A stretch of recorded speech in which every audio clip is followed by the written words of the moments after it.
Muy bien, vamos a comenzar entonces hoy el estudio del libro de Apocalipsis.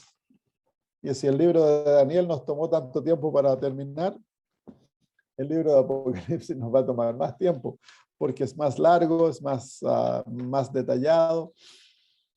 Pero como no hay apuro, podemos seguir estudiando hasta que Cristo venga. Espero que tengan algo para tomar notas. Considerémoslos escuelita esto, papel, lápiz para tomar notas y así no se olviden lo que vamos aprendiendo. Y el secreto de aprender es enseñar. Así que lo que aprendan, traten de enseñárselo a otra persona. Y de esa manera ustedes van a mantenerlo en su mente. Si no nos enseñan, no nos recordamos. Tan solo el aprender es muy fácil olvidar, pero si enseñamos a otra persona lo que estamos aprendiendo, es fácil mantenerlo y comprenderlo, porque a medida uno va enseñando, nuevas ideas van naciendo en la mente, el Señor le va mostrando nuevas cosas, y entonces uno mismo se enriquece al enseñar. Por eso el principio divino es dad y se os dará. Y ese principio se aplica en todos los aspectos de la vida. En todo aspecto de la vida. Si damos, nosotros somos enriquecidos. Si somos egoístas y lo mantenemos a nosotros mismos, entonces nos volvemos pobres. Muy bien, vamos entonces hoy día a ver un poco acerca de la estructura del libro de Apocalipsis y ver cómo el libro de Apocalipsis ha sido creado por el apóstol Juan. Vamos al capítulo 1, a ver la introducción, versículo 1, la revelación de Jesucristo, que Dios le dio para manifestar a sus siervos las cosas que deben suceder pronto y las declaró enviándolas por su ángel a su siervo Juan. Aquí entonces el apóstol Juan nos dice claramente algunos detalles que son importantes entenderlos. Uno, cómo el libro le llegó a él. Y él desde el principio nos muestra que el libro no es la creación de él. Él simplemente es un medio a través del cual el mensaje o la información contenida en la carta, porque realmente el libro es una carta que el apóstol Juan escribe a 7 iglesias. Y la información contenida ahí, Juan claramente nos muestra que él no es el creador de aquella información. La información simplemente él la transmite así como él la recibió. Y la cadena de revelación la encontramos ahí en el versículo número 1, dice la revelación de Jesucristo. Así que el libro de Apocalipsis es una revelación. La palabra Apocalipsis quiere decir revelación. El libro de Apocalipsis nunca fue un libro sellado. El libro de Daniel fue sellado. El libro de Apocalipsis es una revelación. Dios siempre permitió que el libro de Apocalipsis fuese entendido a medida que el tiempo iba avanzando. Nunca se le dio la orden a Juan que sellase las palabras del libro, sino que es una revelación, y el propósito del libro de Apocalipsis es revelarnos a Cristo Jesús. Y Cristo Jesús se encuentra en todas partes en el libro de Apocalipsis. Entonces, es revelarnos a Jesús, pero esta información que Jesús le envía a Juan a través del ángel, le fue otorgada a él por Dios. Y la referencia de Dios aquí es la deidad. ¿Cómo sabemos eso? Porque si vamos al versículo 4, que es la introducción o los saludos del libro de la carta, el versículo 4 dice: Juan a las 7 iglesias que están en Asia. Y luego dice: gracia y paz a vosotros. Ese es el saludo. Del que es y que era y que ha de venir. Entonces ahí tenemos a Dios el Padre. Y de los 7 espíritus que están delante del trono, ahí tenemos al Espíritu Santo. Y de Jesucristo, el testigo fiel, el primogénito de los muertos y el soberano de los reyes de la tierra. Entonces, la carta es enviada de la deidad. La deidad envía esta carta a las 7 iglesias, pero la deidad se la entrega a Jesús. Jesús es el encargado de comunicarse con la raza humana. Se la entrega a Jesús. Jesús le entrega la información a su ángel y el ángel se la trae al apóstol Juan. En el versículo 1 también nos muestra el medio a través del cual la información se revela. Dice, la revelación de Jesucristo que Dios le dio para manifestar a sus siervos las cosas que deben suceder pronto, y la declaró enviándola por medio de su ángel a su siervo Juan. La palabra declaró literalmente quiere decir fue comunicada a través de símbolos. En la palabra en inglés conviene mayormente la palabra que del original. En español no, la traducción no es tan fiel. Dice signified. En inglés es, sí, en español hay que usar más de una palabra. No encuentro una palabra de una palabra. Es transmitir a través de símbolos. Entonces, el libro de Apocalipsis desde el principio nos dice que es un libro simbólico. Todo en el libro es simbólico.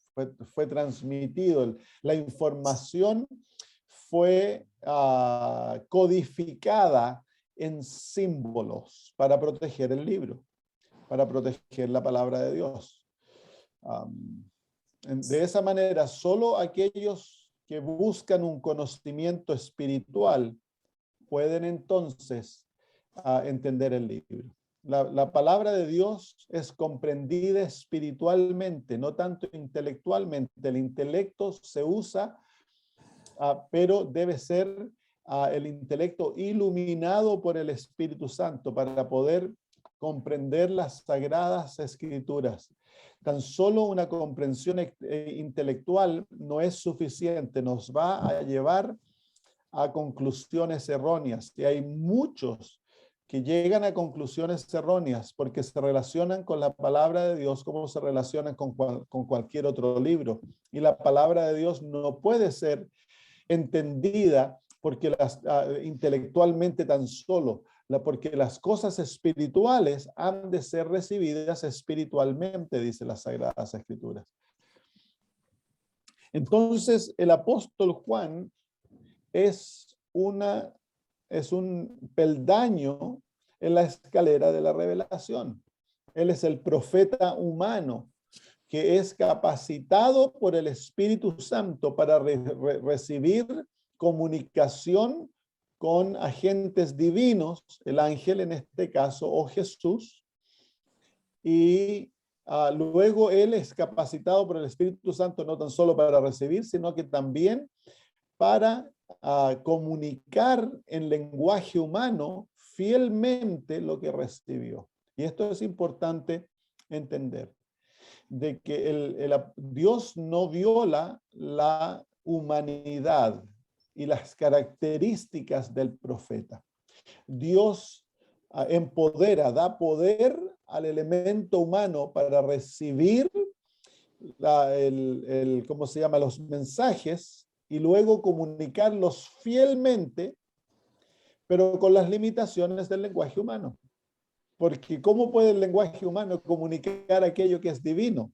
Es como se llama, es una tarea muy difícil. Muchas veces cuando uno lee el espíritu de profecía, la hermana de White se lamenta la incapacidad del lenguaje humano de comunicar aquello que ella ha visto.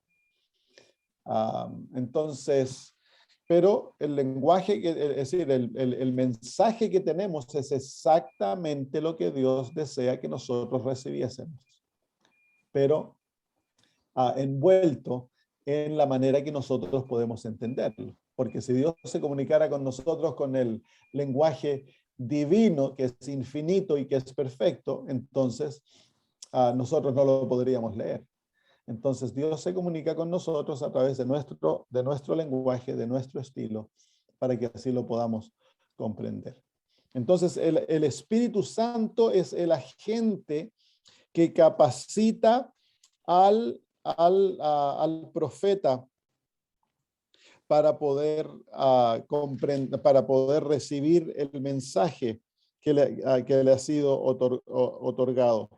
Estoy buscando aquí Segunda de Pedro.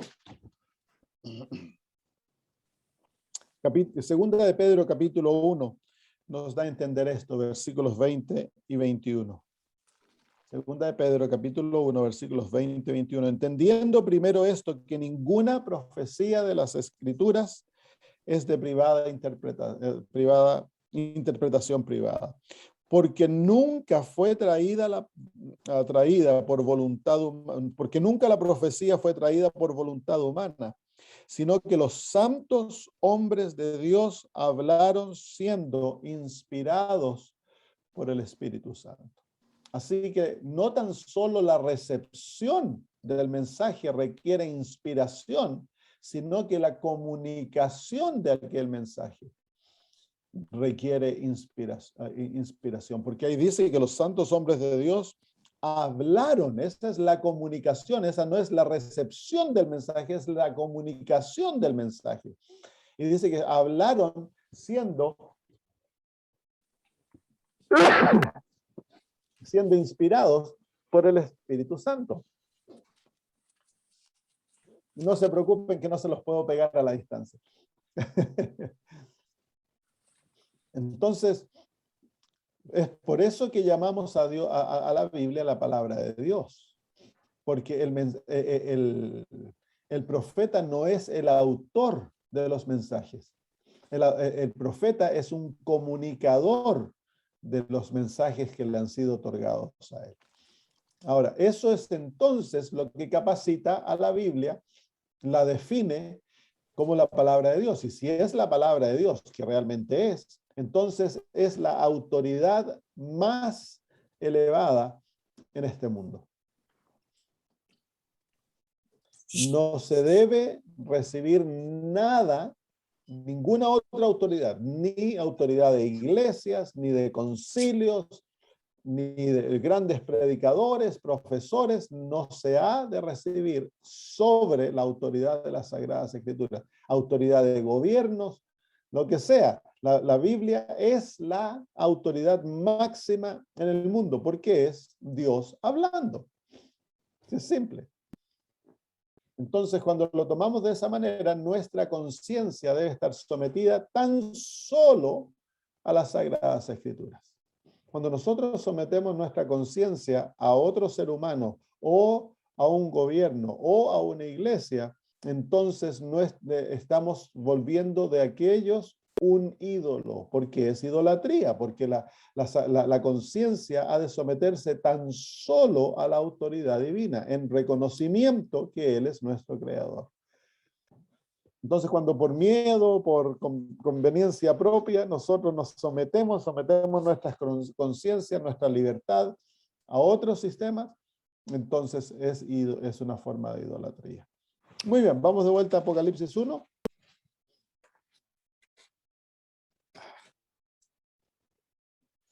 Entonces el versículo nuevamente dice: la revelación de Jesucristo que Dios le dio para manifestar a sus siervos las cosas que deben suceder pronto, para revelar, para dar a conocer aquello que ha de suceder pronto. Y es pronto en el contexto del apóstol Juan. En otras palabras, el libro de Apocalipsis es un libro que comienza en los días del apóstol Juan y revela el futuro hasta la nueva creación. El libro de Apocalipsis usa el sistema de interpretación que teológicamente se llama el historicismo. Hay tres grandes sistemas de interpretación profética. Está el preterismo, que toma las profecías y las aplica todas cumplidas en los días de los profetas. Está el futurismo, que aplica las profecías al futuro. Y ese es el sistema mayor de interpretación que usan los evangélicos. El anticristo está por venir y uno los escucha que el anticristo es este ser y está todo eso, todas las profecías de Apocalipsis se aplican al futuro. Y están la teología liberal, usa el conocimiento y dice, no, eso ya se cumplió todos los días de los profetas, porque ellos no creen de que los profetas tenían la capacidad de dar profecías que podían cumplirse en cientos o miles de años en el futuro. Pero aquí se nos da entonces el principio.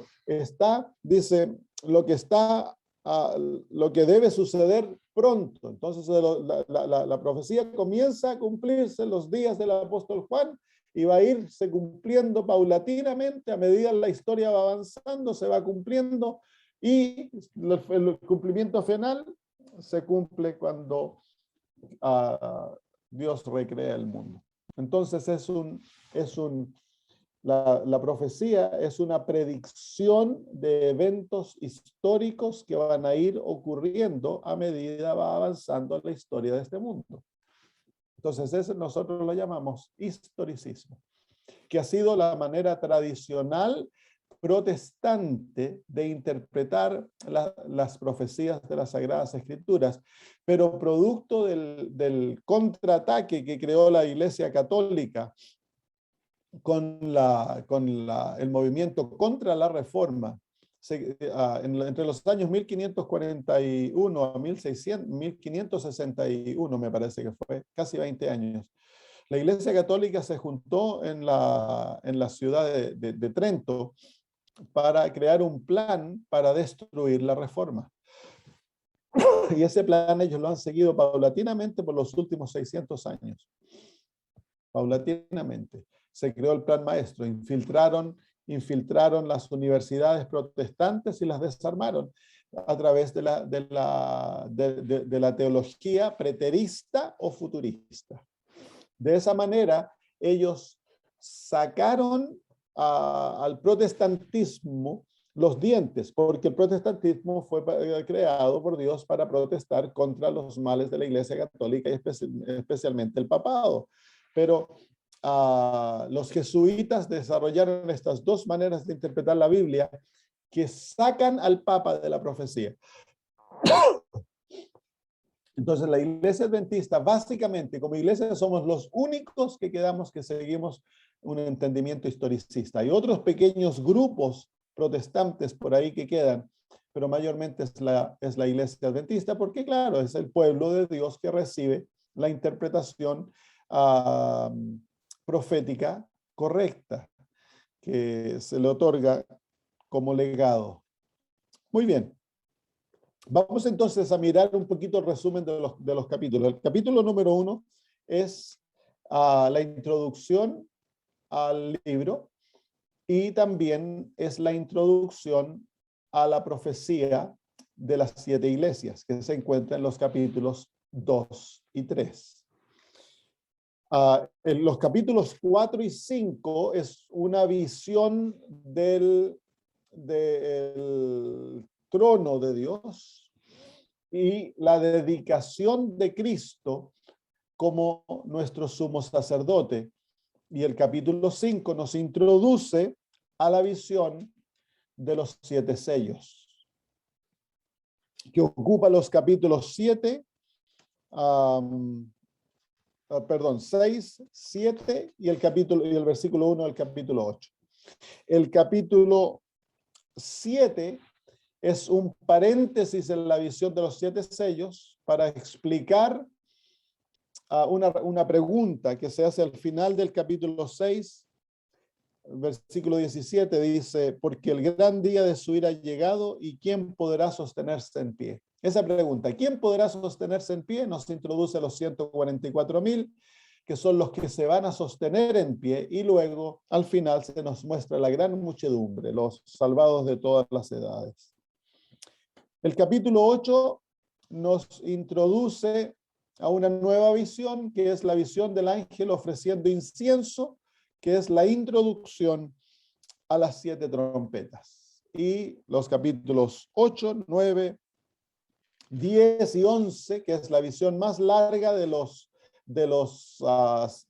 esta secuencia de 7, las 7 trompetas. Y el capítulo 10 es un paréntesis que se hace para introducir al remanente, el origen del remanente y su misión, capítulo 10. Lo estudiamos la semana pasada. Capítulo 12 es el centro del libro de Apocalipsis. El libro de Apocalipsis está construido como una pirámide. Se llama una estructura de ¿cómo se llamará en español? Chiasm. Una estructura, bueno, lo vamos a llamar estructura pirámide, porque no sé la palabra en español, la palabra técnica. Y es como una pirámide, es como un cerro, donde la primera cara llega a la cúspide, y la cúspide es la razón por la cual el libro se escribió, y la segunda cara refleja temáticamente a la primera cara. Entonces hay temas que, por ejemplo, cuando uno lee las 7 trompetas, el lenguaje, en muchos aspectos del lenguaje es similar a los 7 sellos. Y es porque se van reflejando las caras. Temáticamente hay temas que se reflejan en ambas caras. Pero el capítulo 12 es la razón por la cual el libro se escribió. Y el centro del libro es el versículo 11. Capítulo 12, versículo 11.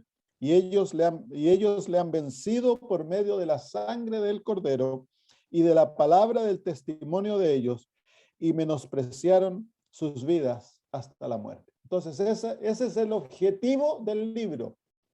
El versículo 11 es llevarnos a vencer a Satanás por medio de la sangre del Cordero y de la palabra de nuestro testimonio, y que no amemos nuestras vidas, sino que estemos dispuestos a morir por Cristo Jesús. Esa es la razón del libro, ese es el objetivo del libro, es crear un pueblo que sea 100% fiel a Cristo. El capítulo 12 nos introduce al gran conflicto y nos muestra la iglesia de Cristo a través de las edades. Es un capítulo muy importante porque revela lo que está ocurriendo detrás de las escenas. Capítulo 13 nos muestra la batalla final. Capítulo 17, el capítulo 12, versículo 17 nos introduce al remanente. El capítulo 13 nos muestra cómo Satanás al fin del tiempo va a hacer guerra contra el remanente. Va a levantar a dos poderes, la bestia del mar y la bestia de la tierra, y las va a unir a él, y se va a formar una falsa trinidad para hacer guerra contra el remanente. Capítulo 14 nos muestra el último remanente, que son los 144,000, y el mensaje de los 3 ángeles que da origen al remanente, y termina con una visión de la segunda venida de Cristo. Capítulo 15, la iglesia triunfante en el cielo, o ante el trono. La iglesia, en el libro de Apocalipsis, la iglesia siempre está en el cielo. Cada vez que vemos una visión de la iglesia en el libro de Apocalipsis, se la muestra como que está en el cielo. ¿Por qué? Porque la iglesia es una entidad celestial. La iglesia no es una entidad mundana. Está conformada por seres humanos, pero son hijos de Dios. Por lo tanto, no pertenecen a este mundo. Ellos pertenecen al cielo. Pertenecen a la familia del cielo. Capítulo 16, las plagas, las 7 postreras plagas. Capítulo 17, la última Babilonia. La Babilonia postrera. Capítulo 18, capítulo 17 y 18 son una explicación para la 7ª plaga. Es donde se amplía a la 7ª plaga, porque la 7ª plaga es la destrucción de Babilonia. Entonces el ángel ahora le da más información a Juan en cuanto a Babilonia y a su destrucción. Y esos son capítulos 17, 18. Y el capítulo 19 es el canto de victoria del universo por la destrucción de Babilonia y la segunda venida de Cristo. Capítulo 20, el milenio. Capítulo 21, la recreación, y 22, la recreación del cielo y de la tierra. Entonces, si ustedes se dan cuenta, uno mira al libro de Apocalipsis, hay elementos cronológicos en el libro de Apocalipsis. Capítulo 13, capítulo 12, comienza una cronología que termina al fines del capítulo 14 con la segunda venida de Cristo. El capítulo 15 comienza una nueva cronología que comienza con la visión de la iglesia en el cielo y luego las 7 plagas. Y las 7 plagas va cronológicamente revelando lo que va a ocurrir en el futuro hasta la recreación de la tierra. Entonces nos lleva a través de los eventos finales, desde que acaba el juicio investigador previo, comienza con eso, las 7 plagas. Las 7 plagas nos llevan paulatinamente hasta la liberación del pueblo de Dios, la destrucción de Babilonia. Capítulos 17 y 18 nos dan una amplificación de Babilonia, y luego viene la victoria en el cielo cuando Cristo luego vuelve a buscarnos. Capítulo 20, el milenio, 21 la recreación y 22 la recreación. Entonces vamos el libro de Apocalipsis tiene una manera de ser escrito que es bien a veces confunde. El apóstol da un cuadro y luego retrasa sus pasos, amplía y avanza. Da un cuadro, retrasa sus pasos, amplía y avanza. Es uno de los principios que el apóstol Juan usa para escribir la profecía. ¿Cómo vamos por tiempo? Bien. Entonces, hay una estructura del libro de Apocalipsis y que es muy importante reconocerla, que el libro de Apocalipsis fue escrito basado en los elementos del santuario y sigue al santuario terrenal, sigue la estructura y el bosquejo del santuario celestial y se identifica con las distintas áreas y los muebles del santuario celestial. Vamos a ver eso ahora.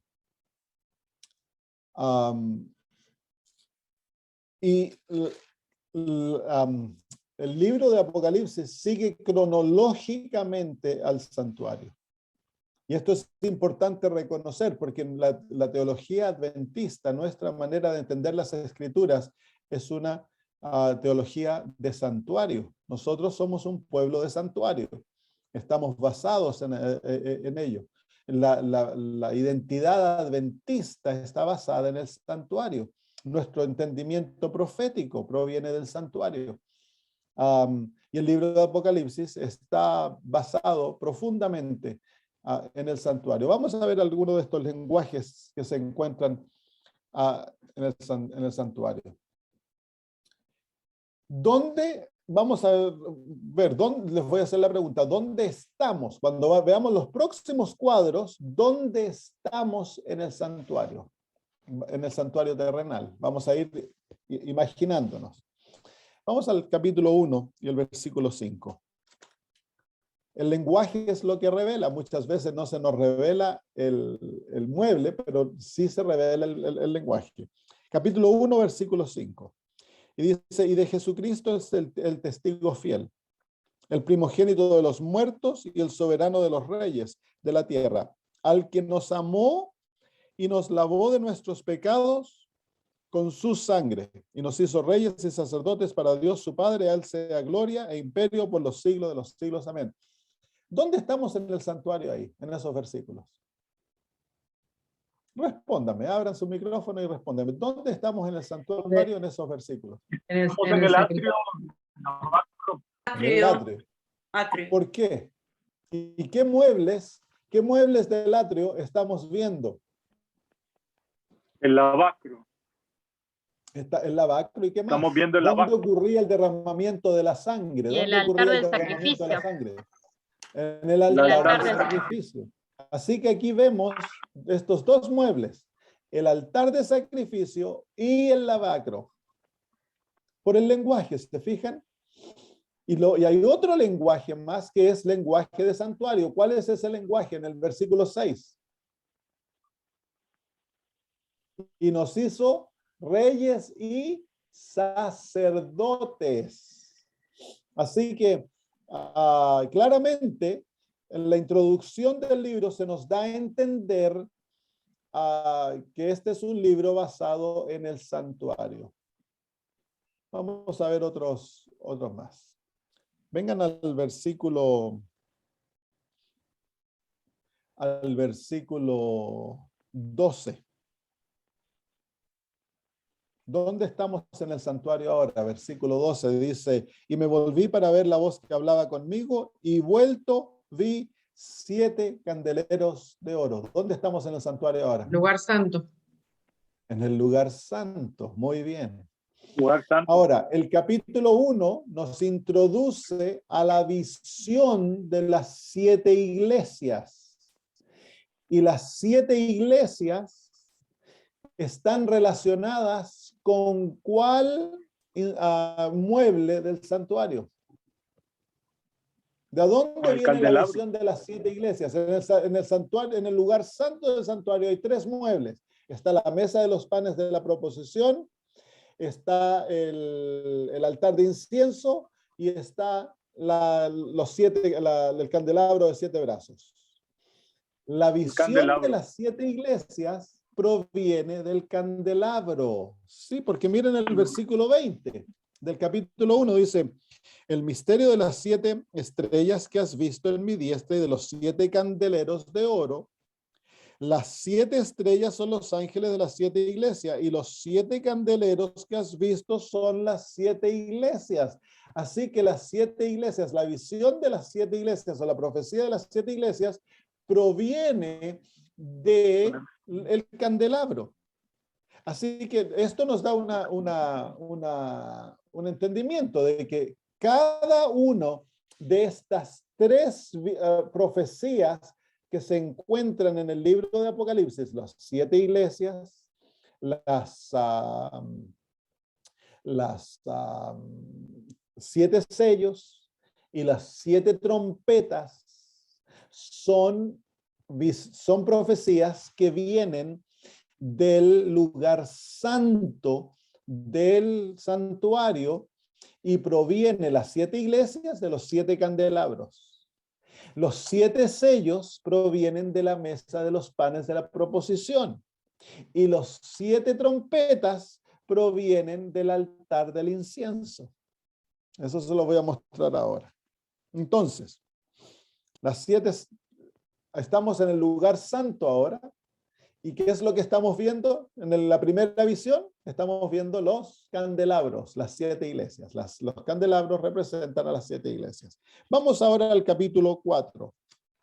Capítulo 4. Vamos al capítulo 4 y vamos a leer versículo 1. Dice, después de esto miré y aquí una gran puerta abierta en el cielo. Y la primera voz que oí, como de trompeta hablando conmigo, dijo, sube acá y yo te mostraré las cosas que sucederán después de estas. Entonces, aquí el apóstol Pablo por primera vez asciende al cielo. La primera visión, él está en la tierra. Ahora, Pablo asciende al cielo y su visión toma parte, no Pablo, Juan. Ahora él toma parte de lo que está ocurriendo en el cielo. Porque la iglesia se encuentra en la tierra, ¿no? Entonces él está donde están ocurriendo la visión. Versículo 2. Y al instante yo estaba en el espíritu y aquí un trono establecido en el cielo y en el trono uno sentado. Entonces, ¿cuál es el centro de la visión? En la primera visión, el centro son los candelabros. El objetivo, la visión se centra en los candelabros. Ahora no es los candelabros. ¿Cuál es el centro de la visión? El trono de Dios. Él dice, lo primero que ve, él ve el trono de Dios. En la otra visión, cuando ve a Jesús, ¿dónde lo ve? Lo ve entre los candelabros. Aquí ve a Dios, ¿y a dónde lo ve? En su trono. Entonces el trono es parte. ¿Dónde se encuentra este trono? ¿En el lugar santo o en el lugar santísimo? Veamos pues. Veamos. Versículo 3. Y el aspecto del que estaba sentado era semejante a piedra de jaspe y de cornalina, y había alrededor del trono un arco iris, semejante en aspecto a la esmeralda. Y alrededor del trono había 24 tronos y vi sentados en los tronos a 24 ancianos vestidos de ropas blancas con coronas de oro en sus cabezas. Y del trono salían relámpagos y truenos y voces. Y miren ahora, él nos da ahora la referencia para ver dónde se encuentra el trono. Dice, y delante del trono ardían 7 lámparas de fuego, las cuales son los 7 espíritus de Dios. ¿Dónde está ese trono? En la mesa En de el los lugar, en el panes. santuario. ¿Dónde se encuentra? Lugar santo, la mesa de los En panes. el lugar santo, porque está delante, está enfrente a las 7 lámparas. Entonces, aquí nos hacemos una pregunta. ¿Cuál mueble del lugar santo representa al trono de Dios? La mesa de los panes. La mesa de los panes de la proposición es símbolo del trono de Dios en el lugar santo, porque el trono de Dios, en el templo terrenal, el trono de Dios o el lugar donde Dios se manifestaba era tan solo en el lugar santísimo por nuestra debilidad y pecaminosidad, porque no podían ver la gloria de Dios. Pero en el cielo, el trono de Dios se mueve. Nosotros sabemos que el trono de Dios tiene ruedas y se mueve. Ezequiel capítulo 1 y capítulo 10 nos muestra el trono de Dios moviéndose. Tiene ruedas. Daniel capítulo 7 muestra que el trono de Dios cuando se mueve del lugar santo al lugar santísimo. Entonces, aquí vemos entonces que la visión de los sellos proviene de dónde? Proviene de la mesa de los panes de la proposición. La primera mitad del libro de Apocalipsis proviene del lugar santo. Ya lo vimos, el apóstol Juan se ha movido del atrio donde vio el altar y el lavacro y ahora asciende al cielo y entra ¿a dónde? Al lugar santo. Y permanece en el lugar santo hasta el último versículo del capítulo 11. Y es ahí cuando él ve luego el lugar santísimo. Ya vamos a llegar ahí.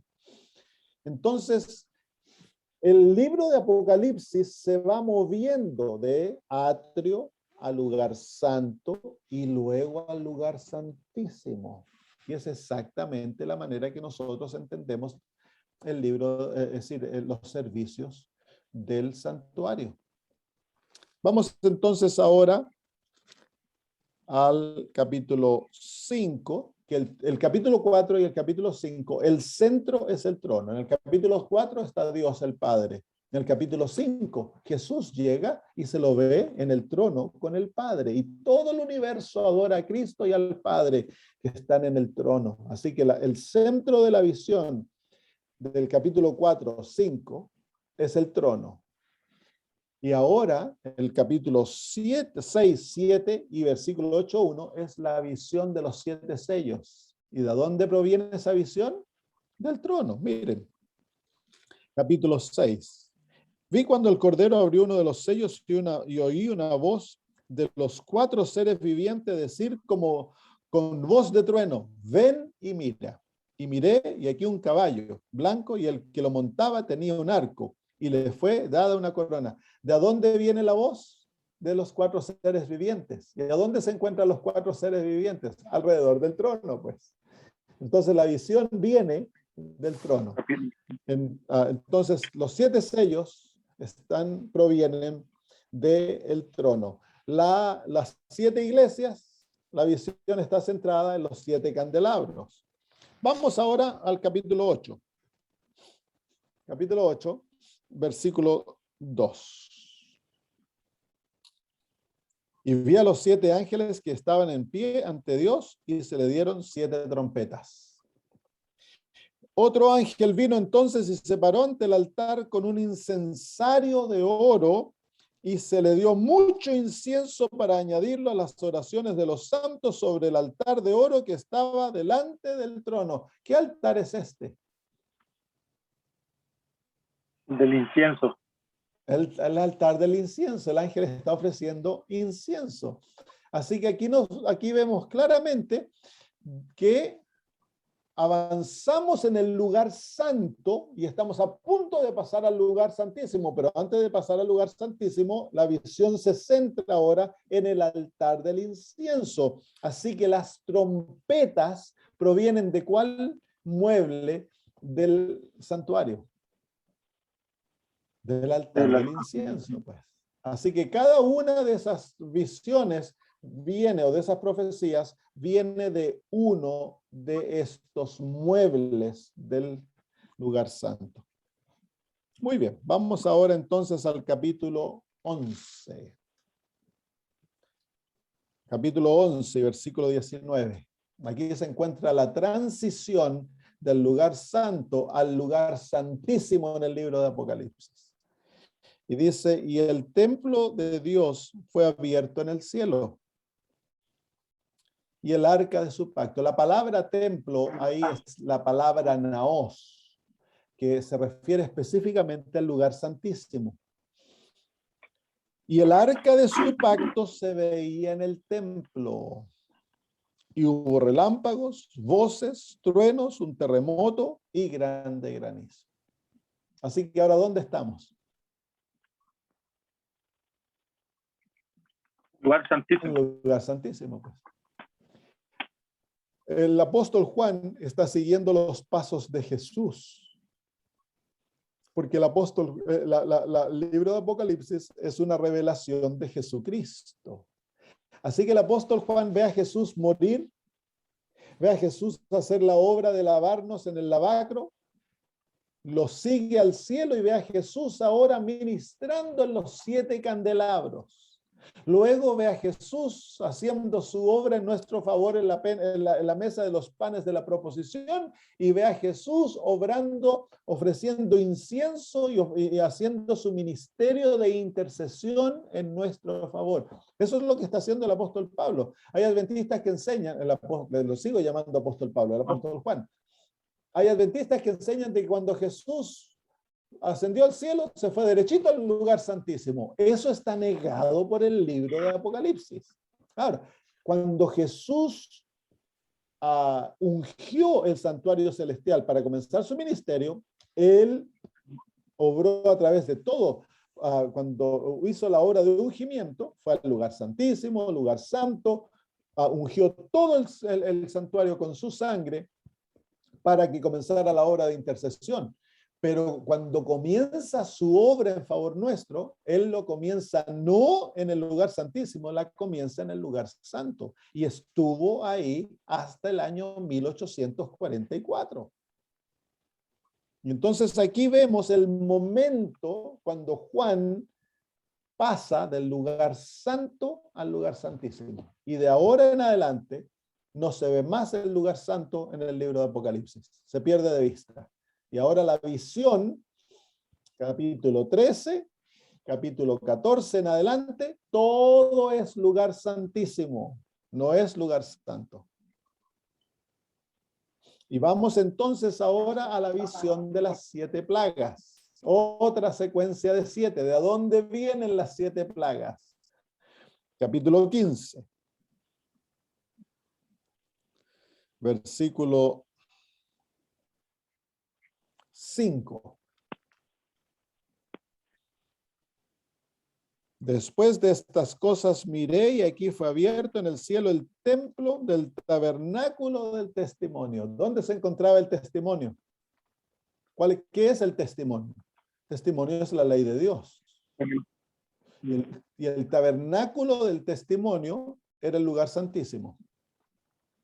Entonces aquí está el lugar santísimo nuevamente. El apóstol Juan simplemente nos está diciendo dónde él está. ¿Y qué viene del lugar santísimo? Versículo 6, y el templo se llenó de humo por la gloria de Dios, versículo 6, y el templo salieron las 7 ángeles que tenían las 7 plagas, vestidos de lino limpio y resplandeciente y ceñidos alrededor del pecho con cintos de oro, y uno de los 4 seres vivientes dio a los 7 ángeles 7 copas de oro llenas de la ira de Dios que vive por los siglos de los siglos. Así que las 7 plagas provienen ¿de qué? Parte del santuario, del lugar santísimo. ¿Y de qué? ¿De qué mueble específicamente? Del arca del pacto. El arca del pacto. Así que ahí vemos claramente las 4 secuencias de 7 en el libro de Apocalipsis provienen de cada uno de los muebles del santuario. Y ahí termina, con eso termina la secuencia, no se ve ya más, porque queda lleno de humo, el juicio ha terminado entonces, y ya no se ve más el santuario en sí dentro del libro de Apocalipsis. Así que esa es la secuencia del libro de Apocalipsis. El libro de Apocalipsis, paso a paso, sigue los distintos compartimientos del santuario. Va desde el atrio al lugar santo y luego al lugar santísimo. Y no es difícil verlo. Y cada una de las visiones se relaciona a aquellos muebles que conforman el santuario. Ahora, el santuario tenía 2 servicios. 2 tipos de servicios. Vamos al libro de Hebreos. Libro de Hebreos, capítulo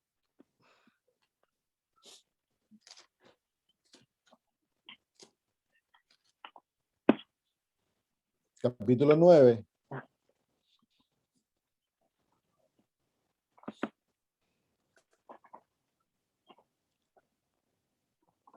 Versículos 1 en adelante dice: ahora bien, aún el primer pacto tenía ordenanzas de culto y un santuario celestial. Porque el tabernáculo estaba dispuesto así. En la primera parte, llamada el lugar santo, estaban el candelabro, la mesa y los panes de la proposición. Tras el segundo velo estaba la parte del tabernáculo llamada el lugar santísimo, el cual tenía un incensario de oro y el arca del pacto cubierta de oro por todas partes, en la que estaba una urna de oro que contenía el maná, la vara de Aarón que reverdeció y las tablas del pacto. Y sobre ella los querubines de gloria que cubrían el propiciatorio, de las cuales cosas no se puede ahora hablar en detalle. Así dispuestas estas cosas, en la primera parte del tabernáculo entran los sacerdotes, y miren esa palabra, continuamente, para cumplir los oficios del culto. Así que la primera parte del tabernáculo, que es el lugar santo y que está asociado al lugar santo, al atrio, en ese servicio es el servicio continuo o el servicio diario. Y ese servicio requería los sacrificios en el altar, el lavamiento del sacerdote, de sus manos, sus pies para entrar, luego la atención al candelabro de oro, la obra que se hacía con los panes de la proposición, el ofrecimiento de incienso por los santos. Ese era el servicio continuo, el servicio diario. Ocurría cada día del año, ese servicio estaba ocurriendo, y ese era el servicio de sacrificio y de intercesión, el sacrificio por la salvación de Israel. Y luego el versículo 7 dice: pero en la segunda parte, solo el sumo sacerdote una vez al año, no sin sangre, la cual ofrece por sí mismo y por los pecados de ignorancia del pueblo. Entonces, aquí viene el servicio anual. Eso nosotros lo hemos estudiado ya. Pero el servicio anual es el servicio que ocurría en el día de la expiación. Entonces, ese es un día al año entraba el sumo sacerdote al lugar santísimo para hacer expiación por los pecados del pueblo. Y ese era el acto de juicio. El libro de Apocalipsis sigue esos pasos también. Vemos el servicio diario. Capítulo 1 vemos el sacrificio y vemos el lavamiento en el lavacro. En el ¿cómo se llama? Luego viene la obra que se hacía. Vamos al libro de Apocalipsis, capítulo 8. El ofrecimiento de incienso, ya lo vimos. por la oración de los santos. Y era interesante porque cuando el sacerdote comenzaba su obra en el día, se ofrecía el sacrificio en favor, el sacrificio matutino. Habían dos sacrificios que se ofrecían, matutino y vespertino. Se ofrecía el sacrificio matutino y el sacerdote luego entraba al santuario y él atendía a las lámparas, las limpiaba, les ponía aceite para que pudiera dar luz por las próximas 24 horas. Y luego él ofrecía incienso por las oraciones de aquellos que estaban orando afuera. Y es interesante porque en el capítulo 8 dice que, capítulo 8, versículo 1, dice, cuando abrió el séptimo sello se hizo silencio en el cielo por media hora. Apocalipsis 8:1. Silencio en el cielo por media hora. Y es interesante porque ese servicio, el servicio matutino, mientras el sacerdote estaba ofreciendo adentro del santuario el incienso, limpiando las lámparas y ofreciendo el incienso, más o menos tomaba media hora. Y en esa media hora, Israel, el pueblo que había venido al templo, estaban orando ellos afuera, esperando que el sacerdote saliese. Entonces el sacerdote iba y ofrecía incienso para las oraciones de Israel, que era simbólico de la justicia de Cristo. Entonces aquí vemos claramente que se está siguiendo el sistema diario, el sistema continuo, el servicio continuo. Y luego en la segunda parte del libro de Apocalipsis llega el servicio anual, que era el servicio del juicio. Y eso se ve en el capítulo 11, versículo 1, donde el apóstol se le da una caña. Dice, entonces me fue dada una caña semejante a una vara de medir y se me dijo, levántate y mide el templo de Dios y el altar y los que adoran en él. La caña es un símbolo de medir. Era un instrumento de medir, así que el apóstol va a medir al templo y a aquellos que adoran en ellos. ¿Qué es cómo se llama? Un acto de juicio. Así que aquí pasamos del servicio diario al servicio anual. Y el servicio anual continúa en el capítulo 14. Vemos que hay un mensaje que proclama el juicio, porque el servicio anual es una obra de juicio.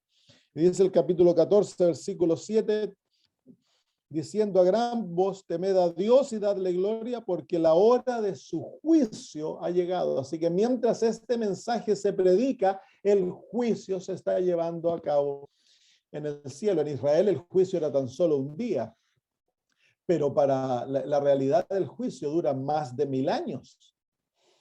El juicio de Dios comienza en el año 1844, está dividido en 3 partes y termina al fin del milenio. Así que el juicio de Dios dura más de 1000 años. Y esta es la obra en el lugar santísimo. Así que bueno, ya se nos acabó el tiempo.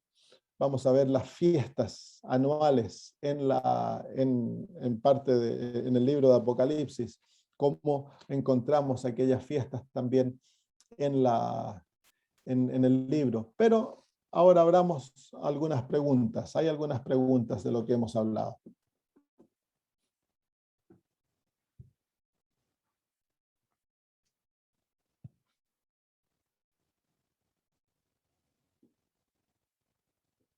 ¿No hay preguntas?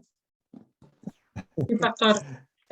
Mi hermana acá que está conmigo tiene una pregunta y dice, ¿por qué las plagas salen de la mesa de los panes? No eran los panes. No, las plagas salen de la ley de Dios, perdón, del del arca. Pero ¿por qué de la ley de Dios exacta?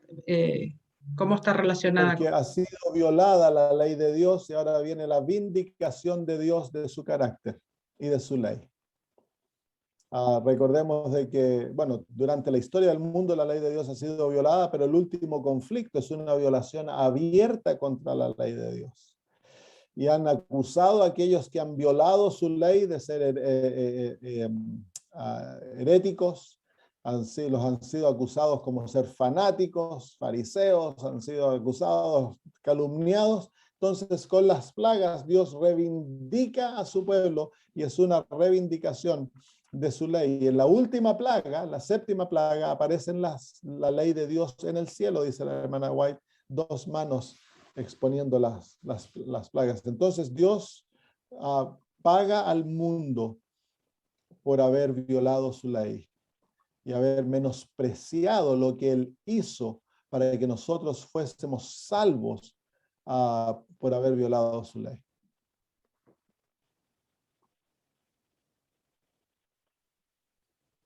Gracias, pastor. De nada.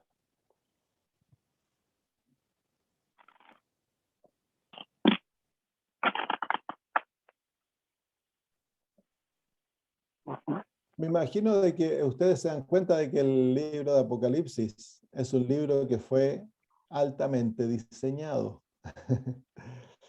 Y no creo que Juan diseñó el libro allá en la islita de Patmos, donde él tenía que trabajar duramente. Así que Dios fue el que diseña el libro y le entrega el diseño a Juan. Juan simplemente lo escribió. Es un libro que está altamente diseñado. El libro de Apocalipsis es un libro que es literalmente el resumen de toda la Biblia. Aquí se encuentra la culminación, la conclusión a toda la Biblia. Cuando uno estudia el libro de Apocalipsis, encuentras frases, encuentras imágenes que te llevan a historias del Antiguo Testamento o a enseñanzas de Jesús que forman la base del libro. Entonces, cuando uno estudia el libro, uno siempre tiene que conocer las Sagradas Escrituras para poder comprender el libro. Tú tienes que conocer las historias de Elías, la historia del Éxodo. Hay tantas historias que se encuentran relacionadas con este libro y que nos ayudan a entender lo que Juan está hablando y nos da profundidad de entendimiento para comprender las profecías que el apóstol está dando. Literalmente es la conclusión a toda la Biblia. Es una obra maestra. El libro de Apocalipsis realmente es una obra maestra y muestra que aquí hay más que una mente humana obrando, porque es muy complejo, muy detallado. Entonces, simplemente el apóstol Juan es el que comunica aquel conocimiento. Pero es un libro maravilloso. Sí, pastor. ¿Sí, hermano Oscar? Pastor. Sí, usted decía al inicio que el libro de Apocalipsis tiene una construcción o una estructura en forma de pirámide. ¿Eso es lo mismo o creo que quiso decir en forma de quiasmos? Quiasmo, esa es la palabra, claro. En donde ¿Cuál es la palabra? ¿La puede repetir, hermano Oscar, la palabra? Quiasmo.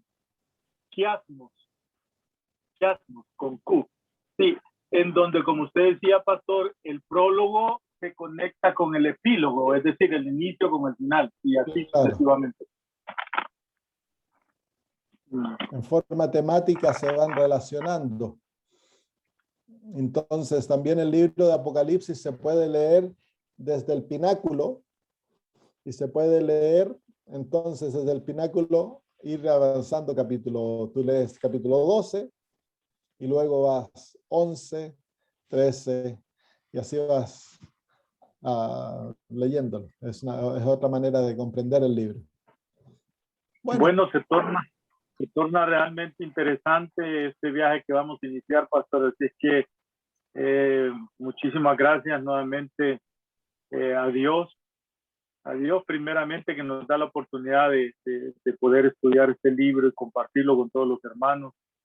Muy bien. Y lo otro, encuentren una persona durante la semana con los cuales ustedes pueden compartir este conocimiento. Y de esa manera ustedes lo van a entender. Busquen a alguien al cual testificar, alguien que no conozca, y compartan lo que han ido aprendiendo del libro de Daniel, del libro de Apocalipsis ahora, para que testifiquemos y el conocimiento que se está otorgando tenga valor de vida eterna al traer a otros al conocimiento de Jesús. Muy bien, oremos y terminamos.